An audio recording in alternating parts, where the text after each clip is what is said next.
หลังจากที่ได้รับชมวิดีโอการปั้นตัวโมเดลนี้ไปเรียบร้อยแล้วนะครับวันนี้เดี๋ยวผมจะมาสอนการนำโมเดลเอาไปทำ texture ในโปรแกรม Substance Painter นะครับซึ่งอันดับแรกเลยนะครับสิ่งที่เราต้องทำก็จะมีนะครับแน่นอนว่าต้องมี UV Unwrapping นะครับการทำ UV Unwrapping ผมเคยสอนไปแล้วน่าจะหลายครั้งด้วยกันนะครับซึ่งมันก็ไม่ยากนะครับวิธีการทำผมยกตัวอย่างเช่นเป็นงาน Hard Surface นะครับอันดับแรกนะครับเรามาที่ Edit Mode นะครับเลือกเป็น Edge Mode นะครับแล้วก็ Select นะครับแล้วก็เลือกที่ Sharp Edges นะครับตัวนี้นะครับมันก็จะมีองศานะครับให้เราระบุว่าองศาแค่ไหนนะครับที่มันจะเลือกให้นะครับตรงนี้ผมถือว่าทำออกมาได้โอเคแล้วเราก็คลิกขวากด Mark Seam นะครับมันก็จะขึ้นเป็นแถบสีแดงขึ้นมานะครับอันดับต่อมาที่เราต้องทำนะครับเราต้องกาง UV เรามาที่ Face Mode นะครับเราจะปรับมาที่แถบ UV Editing ก็ได้นะครับแล้วเราก็กดนะครับคลิกขวานะครับ Smart ต้องเป็น Unwrap ตัวนี้เนี่ยเราต้องลองเลือกดูนะครับเพราะว่าแต่ละส่วนเนี่ยมันทำออกมาได้ไม่เหมือนกันผมทำให้ดูอย่างนี้ UV Unwrap ขึ้นมานะครับตัวถ้ามันเป็นทรงกระบอกนะครับออกมาอย่างนี้เนี่ยถือว่าไม่โอเคนะครับเราสามารถนะครับเช็คได้จากเราลองใส่นะครับเปลี่ยนมาที่ Viewport Shading นะครับเราลองใส่ Material นะครับ Material ที่ผมจะใส่ก็จะเป็นตัวนี้ UV Grid นะครับหรือว่า UV Checker นะครับเห็นไหมครับมันเกิดอาการ Distort หรือมีอาการยืดนะครับเราเวลาเรา Unwrap ตัวที่มันเป็นทรงกระบอกให้เรานะครับต้องกางมันออกมาแต่เราเลือกก่อนอันนี้เป็นด้านหลังให้เรา Mark Seam นะครับเพิ่มเติม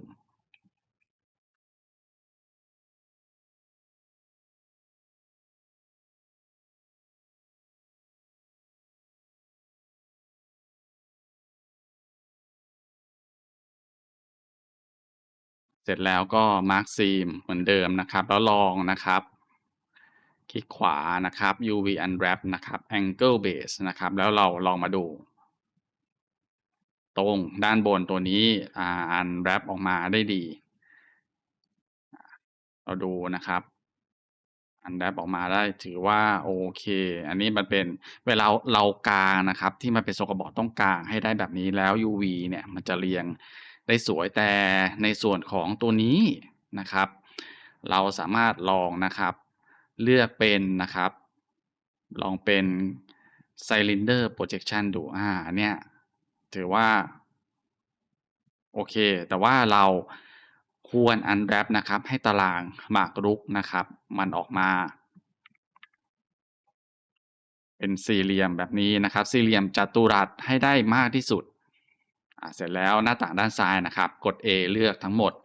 มาที่แถบ UV แล้วก็ Average Iceland Scale นะครับมันก็จะทำให้UV ทุกส่วนนะครับมีสเกลที่เท่ากันอันนี้คือเป็นสิ่งสำคัญมากเพราะเวลาเราไปลง texture นะครับที่ใช้เป็น UV base นะครับถ้าตัวนี้มันไม่สเกลเท่ากันเนี่ยตัว texture เนี่ยมันจะมีใหญ่เล็กบ้างประมาณนั้นให้เห็นภาพนะครับตัว UV Checker นะครับตัวเนี้ยผมจะใช้เป็นของ Sanctus Library มันก็สามารถปรับสเกลได้นะครับมันจะมันก็จะสะดวกกว่าการที่เราทำ UV Checker ธรรมดานะครับถ้าเป็นตัว UV Checker ธรรมดาเนี่ยจะเป็นตัวนี้ที่เป็นในของ Blender จะเป็นอย่างนี้นะครับ ส่วนของ Sanctus เนี่ยจะมีให้เลือกเยอะนะครับอันนี้ก็แล้วแต่สะดวกนะครับถ้ามีของ Sanctus ก็ใช้ตัวนี้เนี่ยมันจะเช็คได้ดีกว่านะครับแล้วก็ปรับค่าได้หลากหลายกว่าอย่างนี้นะครับออกมา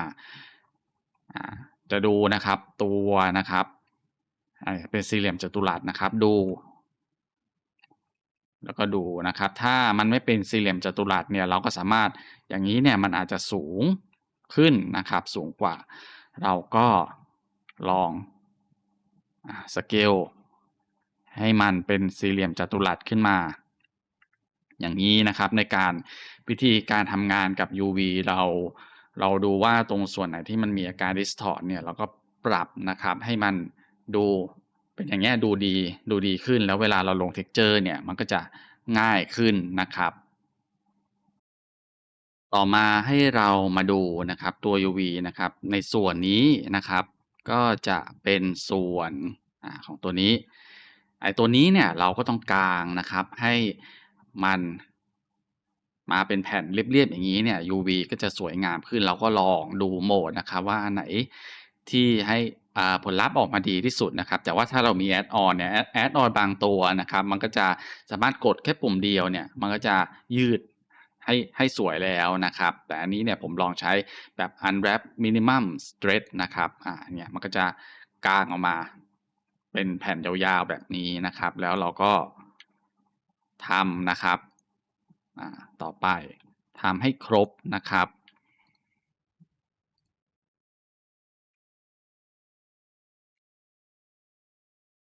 เมื่อเราได้อย่างนี้แล้วเนี่ยมาที่หน้าต่างด้านซ้ายอีกทีหนึ่งกด Average Iceland Scale นะครับแล้วก็ UV นะครับมาที่ Pack Iceland นะครับแล้วก็เลือกอย่างนี้ตัว Margin เนี่ยให้ลองปรับให้มีระยะห่างหน่อยนะครับเพราะว่าเวลาเราเบกเนี่ยบางทีมันอาจจะเบกแล้วตัว normal เนี่ยมันไปโดน UV ข้างๆนะครับเนี่ยเวลาเราแพ็กลงไปแล้วเนี่ยดูตัวอันนี้คือระยะห่างนะครับของ Margin นะครับให้มีระยะห่างมีช่องหายใจบ้างนะครับแล้วเราก็จะได้ UV ที่ unwrap ออกมาได้สวยงามนะครับในส่วนชิ้นอื่นๆเนี่ยให้ลองทำเป็นการบ้านแล้วกันลองดูนะครับว่าเวลาเรา unwrap ออกมาเนี่ยตัวให้จำเอาไว้นะครับตัวกริดนะครับต้องมีอาการ distort น้อยแล้วก็เรียงได้สวยแบบนี้ดูง่ายๆเนี่ยที่ผมทำให้ดูทำให้ได้ทุกส่วนออกมาให้ได้ตามนี้นะครับแล้วเวลาเราลง texture เนี่ยมันก็จะง่ายขึ้นนะครับ อีกเรื่องหนึ่งนะครับที่สำคัญเลยนะครับเวลาที่เราจะ Export นะครับไปทำ Texture ในโปรแกรม Substance Painter นะครับจะมี2วิธีนะครับในการแยกตัวอ็อบเจกต์ออกจากกันเพราะเวลาเราเอาไปลง Texture เนี่ยเราต้องมาร์กว่าตัวนี้เนี่ยtexture เนี่ยใช้กับส่วนนี้อีก texture หนึ่งใช้กับส่วนนี้นะครับมีวิธีง่ายๆนะครับคือการใช้ vertex paint นะครับ vertex paint คืออะไรนะครับให้เรามาที่นะครับ viewport shading นะครับมาเลือกที่ attribute นะครับเสร็จแล้วนะครับผมจะกำหนดตัวนี้นะครับให้เป็นสีนะครับมาที่edit mode ก่อนนะครับเป็น face mode นะครับแล้วก็เปลี่ยนนะครับมาที่ vertex paint นะครับเสร็จแล้วนะครับให้เรามาที่ tools ด้านบนนะครับตัวนี้นะครับ color palette เรากด new นะครับตั้งชื่ออะไรก็ได้นะครับอย่างเช่นvertex paint ก็ได้ แล้วนะครับให้เราปรับสีนะครับผมจะเริ่มนะครับจากสีแดงกดบวกนะครับตัวนี้เนี่ยให้มาที่นะครับpaint นะครับ set vertex color หรือกดคีย์ลัดนะครับ Ctrl X นะครับตัวนี้เนี่ยก็จะมาร์กนะครับชิ้นนี้เป็นสีแดงอันเนี้ยคล้ายๆกับเรามาร์กว่าเป็นมาร์กตัวนี้เวลาเราไปลง Substance Painter เราบอกว่าสีแดงเนี่ยคือสำหรับ Texture ตัวนี้มันก็จะลงให้แค่ ในส่วนบริเวณนี้เท่านั้นนะครับมาชิ้นอื่นนะครับเลือกมาที่ Face Mode เลือกกด A เลือก Face ทั้งหมดนะครับปรับมาที่ Vertex Paint นะครับเปลี่ยนสีนะครับพยายามอย่าให้สีมันใกล้กันนะครับเพราะเวลาเรานำไปเบกแล้วเนี่ยบางทีมันอาจเป็นค่าเดียวกันแล้วผมปรับมันเป็นสีส้มกดบวกเหมือนเดิม Ctrl X นะครับตัวนี้ก็จะเป็นสีส้มนะครับอันนี้ก็เหมือนกันนะครับปรับมาที่ Vertex Paint นะครับปรับสีอีกอย่างนี้ก็ได้กดบวก Ctrl X ทำให้ครบทุกชิ้นนะครับแล้วก็อย่าลืมนะครับปรับ Color นะครับมาเป็น Attribute นะครับเพราะว่านี่เรากำลัง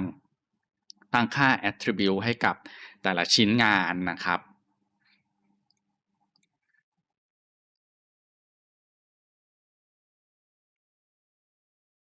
เมื่อเซตอย่างเงี้ยเซตจนหมดทุกชิ้นนะครับชิ้นไหนที่เราคิดว่าอยากจะให้ texture มันเหมือนกันอย่างเช่น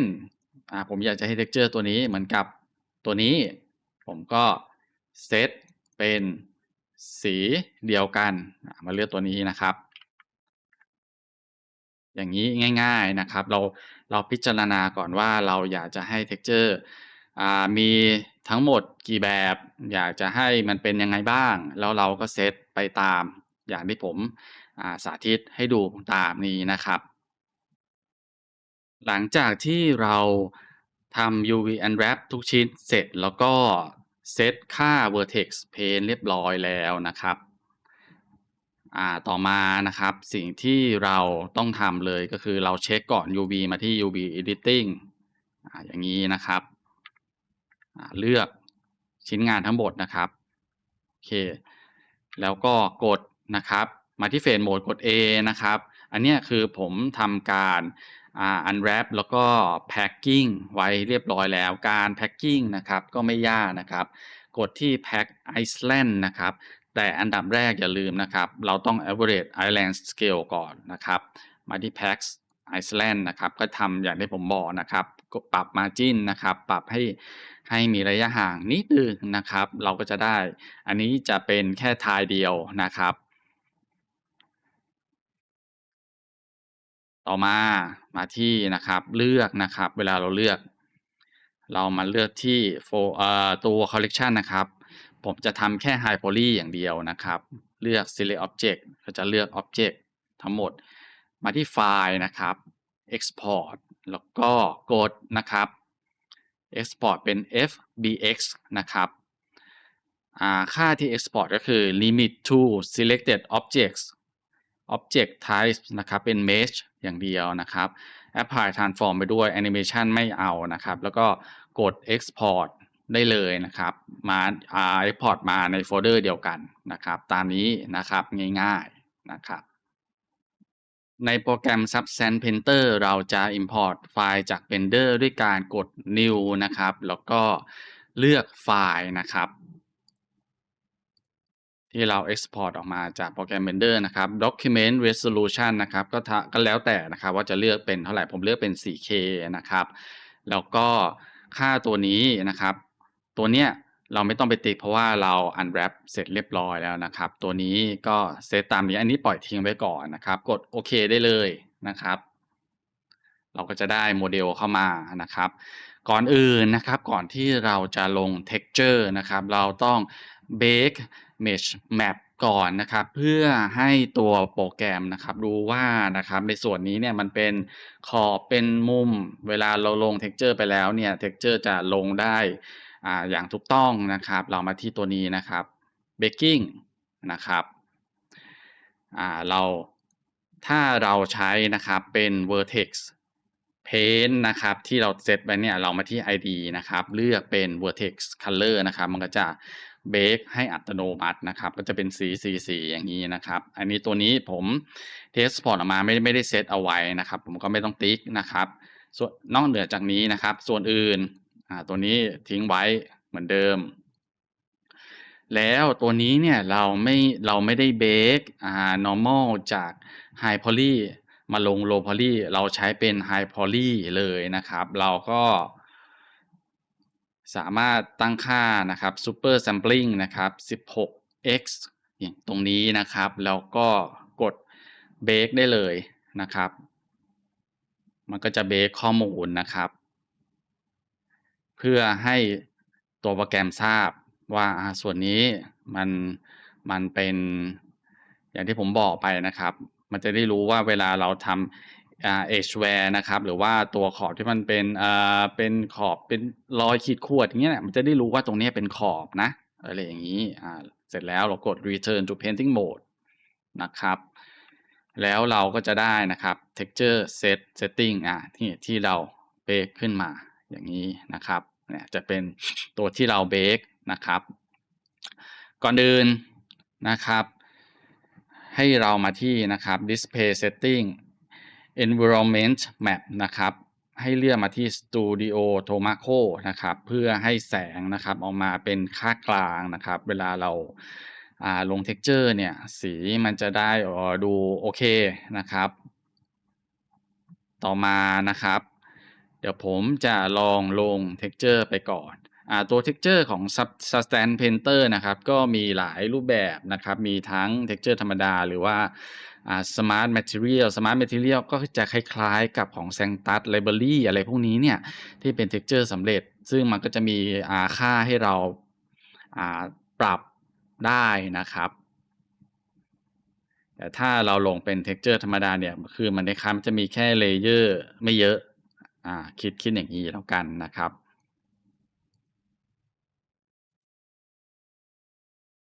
Smart Material เดี๋ยวผมจะลองลงให้ดูนะครับ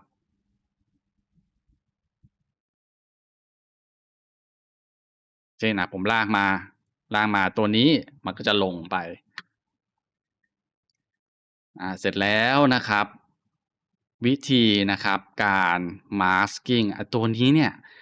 วิธีการทำงานเหมือน Photoshop เลยเราต้องมีlayer mask นะครับก็คือกดนะครับ add black mark นะครับกดที่ mask ตัวนี้มาที่ตัวนี้นะครับ polygon fill เลือกเป็นmesh fill อย่างนี้นะครับกดไปนะครับถ้า object ไหนเนี่ยที่มันแยกได้ดีนะครับมันก็จะทำการ masking ได้นะครับผมก็สามารถเลือกได้นะครับมาตัวนี้อยากให้เป็น material เดียวกันนะครับแล้วเราก็ลองเพิ่มนะครับ material อื่นลงไปนะครับเหมือนเดิมครับ add black mark นะครับแล้วก็เซตดูนะครับว่าเราอยากจะให้ตรงไหนเนี่ยเป็น material เดียวกันอันเนี้ยเขาเรียกว่าเป็น smart material นะครับตัวนี้เนี่ยมันจะทำได้ดีกว่าที่เราทำใน Blender เพราะว่าอันเนี้ยมันเป็น layer base แต่ว่าถ้าเราไปทำใน Blender นะครับเราต้องต่อโหนดซึ่งเราต้องมีความรู้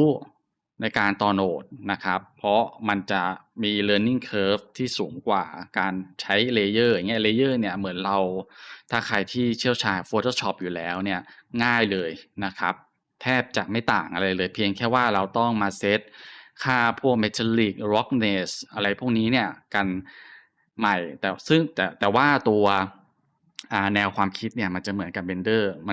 นก็ไม่ได้ต่างกันมากเพียงแค่ว่าเนี่ยเป็น layer base Blender เป็น node base แค่นั้นนะครับต่อมาเนี่ยผมจะสอนให้นะครับตัว viewport นะครับตัวนี้เนี่ยถ้าเราดูเนี่ยมันอาจจะดูไม่ค่อยสวยนะครับเราสามารถเซตให้ viewport นะครับมันดีขึ้นได้นะครับมาที่นะครับ display setting นะครับเลือกนะครับมา active post effect นะครับ tone mapping นะครับให้เราสามารถปรับนะครับ sensitometric อย่างนี้ก็ได้นะครับหรือลองเป็นออโต้ก็ได้แล้วก็ค่านี้ activate temporal anti aliasing อย่างนี้ตัวนี้นะครับแล้วก็ค่านี้นะครับผมปรับเป็น very high นะครับแล้วก็ very sharp เดี๋ยวผมซูมไปให้ดูอันนี้เป็น soft อยู่texture ในบางจุดเนี่ยมันก็จะดูชัดขึ้นนะครับ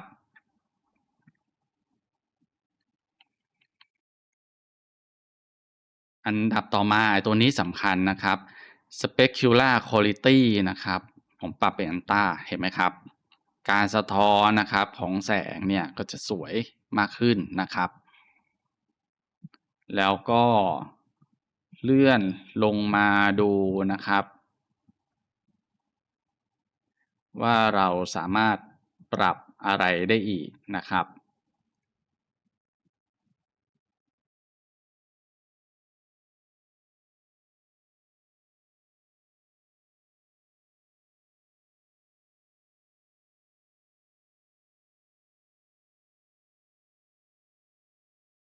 ให้เราปรับ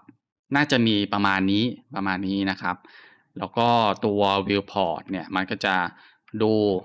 สวยขึ้นนะครับอันนี้เป็นวิธีการลง texture ง่ายๆนะครับใน Substance Painter นะครับในส่วนนี้เนี่ยเดี๋ยวผมจะขอแยกนะครับเป็นอีกวิดีโอหนึ่งเลยแล้วกันเพราะว่ามันจะมีดีเทลค่อนข้างเยอะนะครับเวลาเราลง texture ลงไปนะครับก่อนอื่นพอสมมุติเราพอใจแล้วเราลง texture เสร็จแล้วเรียบร้อยเรามา export texture นะครับ กดหน้าต่างขึ้นมานะครับ Output Directory นะครับแล้วก็เลือกนะครับ Output Template เราเซตเป็นอย่างนี้เลยเป็นเหมือนเป็นค่า default ก่อนนะครับไฟล์ไทยนะครับแล้วแต่เราจะเลือกเป็นอะไรก็ได้นะครับแต่ถ้าใครยังไม่มีความรู้หรือว่าเป็นมือใหม่เนี่ยให้เซตเป็น default ไปก่อนแล้วก็ export ลงไปนะครับเดี๋ยวเราจะไปทำในโปรแกรม Blender กันต่อนะครับ เมื่อเรา Export Texture ออกมาจากโปรแกรม Substance Painter นะครับให้เรากลับมาที่โปรแกรม Blender นะครับตัวไฟล์นะครับต้องเป็นไฟล์เดียวกันนะครับที่เรา Export ออกไปอย่าลืมนะครับเพราะว่าเราทำงานกับUV Map นะครับเวลาเราลง Texture เนี่ย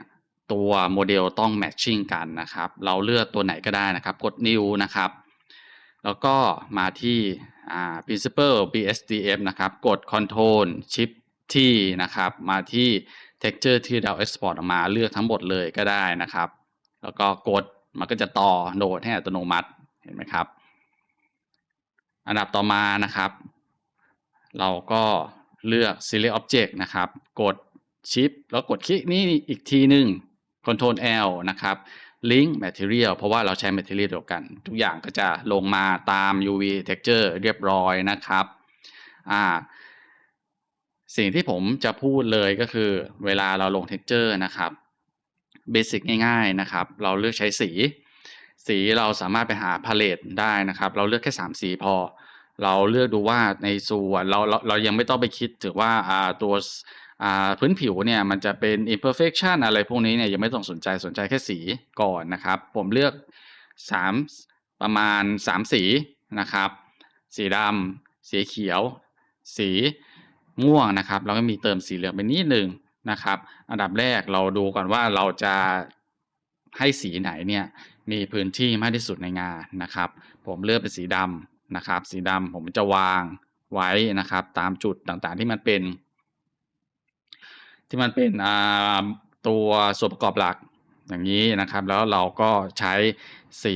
ตัดนะครับด้วยสีม่วงนะครับสีม่วงก็จะเป็นมีพื้นที่รองลงมานะครับแล้วก็ผมเพิ่มความเด่นนะครับด้วยสีเขียวนะครับสีเขียวมันจะตัดคอนทราสต์กับสีม่วงได้ดีคล้ายๆกับสีของอีวาอย่างนี้เลยง่ายๆเลยถ้าเราคิดไม่ออกเราไปดู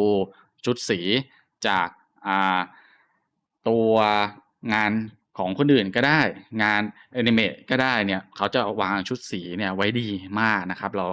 ก๊อปปี้สีจาก Gundam หรือ ก๊อปปี้สีจากอีวาเป็นตัว01 02 03อะไรอย่างเงี้ยลองมาใช้ดูสีพวกนี้เนี่ยที่เขาคิดมาแล้วเนี่ยมันจะเข้ากันได้ดีนะครับอันนี้ก็คือหลักการง่ายๆนะครับเวลาเราจะทำงานนะครับจากโปรแกรม Blender ไป Substance Painter แล้วก็ย้อนกลับมานะครับ Render ในโปรแกรม Blender อีกครั้งหนึ่งนะครับสำหรับในวิดีโอหน้าเนี่ยเดี๋ยวผมจะอาจจะลองดูว่ามีงานชิ้นไหนที่น่าสนใจ ขึ้นอีกนะครับแต่ผมจะพยายามไม่ขึ้นงานจาก Blueprint หรือว่าขึ้นงานจาก Blueprint เนี่ยอาจจะน้อยลงผมอยากจะทำงานที่มันเป็นแบบว่าcreate ขึ้นมาใหม่ดูนะครับเพราะมันจะได้มุมมองที่แปลกใหม่นะครับแล้วก็ไม่เหมือนกับงานจาก Blueprint ที่แค่ว่าผมอาจจะเอาไว้แค่ฝึกอย่างเดียวอันนั้นมันจะมีความยากน้อยกว่ากับที่เราสร้างงานเป็นออริจินัลขึ้นมาเองนะครับสำหรับวันนี้ก็มีเพียงเท่านี้นะครับสวัสดีครับ